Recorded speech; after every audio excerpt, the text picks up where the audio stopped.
మా తర్వాత దర్శనం ఎరుంబేశ్వర టెంపుల్లో జరిగింది. రెండవ రోజు శ్రీరంగంలో రంగనాథ స్వామిని మళ్ళీ దర్శించుకొని ఎరుంబేశ్వర టెంపుల్కి స్టార్ట్ అయ్యాము. ఈ శ్రీరంగం నుండి 14 కిలోమీటర్స్ ఉంటుంది. ఈ టెంపుల్ 60 ఫీట్ చిన్న కొండపైన ఉంటుంది.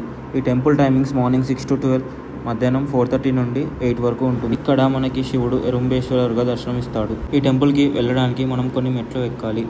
ఈ ఆలయం తిరుచినపల్లి దగ్గర ఉన్న తిరువరంబూర్ అనే ప్రదేశంలో ఉంటుంది. అందుకే ఈ టెంపుల్ని తిరువరంబూర్ ఎరుంబేశ్వర టెంపుల్ అని పిలుస్తారు. స్థల పురాణం ప్రకారం దేవతలు ఒక సమయంలో చిన్న చిన్న చీమల రూపంలో వచ్చి శివలింగాన్ని పూజించారని చెప్తారు. అందుకే ఈ క్షేత్రాన్ని తిరువరంబూర్ అని పేరు వచ్చిందని చెప్తారు. తిరువరంబూర్ అంటే పవిత్రమైన చీమల ప్రదేశం అని అర్థం. మీరు శ్రీరంగానికి వెళ్ళినప్పుడు టైం ఉంటే ఈ టెంపుల్ని దర్శించుకోండి. శ్రీరంగం నుంచి ఈ టెంపుల్కి వెళ్ళడానికి 2 బస్సులు మారాలి. తర్వాత ఒక 10 to 15 minutes వాక్ చేయాలి. నెక్స్ట్ వీడియోలో ఇంకో టెంపుల్ వీడియోతో కలుద్దాం.